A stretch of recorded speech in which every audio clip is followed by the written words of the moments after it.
మన ఆడవాళ్ళు ఎక్కడికైనా పోవాలంటే అబ్బో ఎన్ని వేషాలు పడతామో.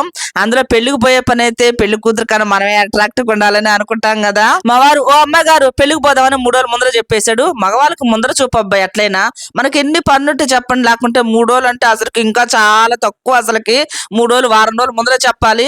అప్పుడైతే మనం అన్ని సెట్ చేసుకుంటాం కదా. అప్పటికి 2 రోజుల ముందర కోన్ పెట్టేసుకున్నాను, చీర మీద గాజులను సెట్ చేసుకున్నాను అనమాట. ఓ పెళ్లికి పోతున్నాం కదా అని అన్ని ఎగేసుకున్నామని డబ్బులను ఖర్చు పెట్టను, ఇంట్లో ఉన్న వాటితోనే సర్దుకుంటాను.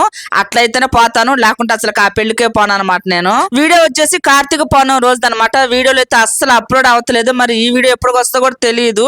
అస్సలు కంటే అస్సలు అప్లోడ్ అవతలేదు. మరి యూట్యూబ్ నుంచి ఏమన్నా ప్రాబ్లం ఉందో ఏమైతే తెలియదు.